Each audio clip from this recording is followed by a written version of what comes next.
BRS పార్టీలో ఉన్న దెయ్యాలు ఎవరో చెప్పాలని కవిత వ్యాఖ్యలకు కౌంటర్ గా కాంగ్రెస్ ఎమ్మెల్సీ బల్మూరి వెంకట్ డిమాండ్ చేశారు. 10 ఏళ్లుగా బీఆర్ఎస్ దోపిడీకి పాల్పడిందని, దోచుకున్నది పంచుకోవడంలోనే కల్వకుంట్ల కుటుంబంలో వివాదాలు మొదలయ్యాయన్నారు. బీఆర్ఎస్ పార్టీలో దెయ్యాలు, కోవట్లు ఉన్నట్లు స్వయంగా కవితనే ఒప్పుకున్నారని బల్మూరి వెంకట్ చెప్పుకొచ్చారు. రాష్ట్రాన్ని అప్పుల పాలు చేసి కల్వకుంట్ల కుటుంబం మాత్రం బంగారు కుటుంబం అయిందని విమర్శించారు. మా కాంగ్రెస్ పార్టీ గాని మా ప్రభుత్వం గాని మేము పదే ఎన్నో సందర్భాల్లో చెప్పడం జరిగింది. గత 10 ఏళ్లుగా తెలంగాణ ప్రజల రక్తాన్ని ఒక దయ్యాల లెక్క పీల్చి 1,00,000 కోట్లు దోచుకున్న బంగారు కుటుంబం ఈ కల్వకుంట్ల కుటుంబం అని చెప్పినాము.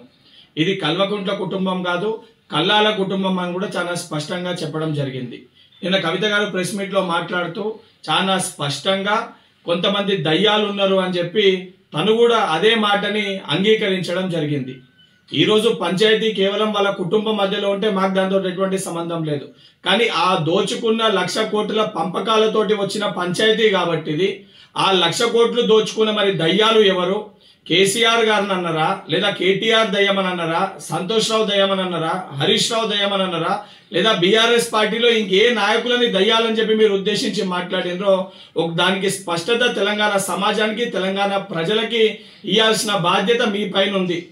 శాసన మండలి సభ్యునిగా కవిత గారిని దీనిపైన స్పష్టత ఇవ్వాల్సిందిగా కోరుకుంటున్నా. మీకు ప్రేమలు ఉన్నాయా, ద్వేషాలు ఉన్నాయా, మీ అన్న చెల్లెల మధ్యలో ఏ పంచాయతీలు ఉన్నాయో మాకు సంబంధం లేదు.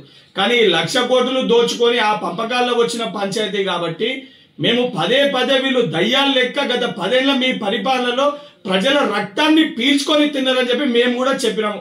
ఆ చెప్పిన మాటల్ని మీరు కూడా స్వయంగా ఆ కుటుంబంలో ఉన్న ఒక కుటుంబ సభ్యురాలు కల్వకుంట్ల కవిత గారు అంగీకరించారు. మరి అంగీకరించినప్పుడు ఆ దయ్యాలు, ఆ రాబందులు, ఆ రాక్షసుల పేర్లు కూడా తెలంగాణ ప్రజలకి స్పష్టత ఇవ్వాలని చెప్పి కవిత గారిని కోరుతున్నా.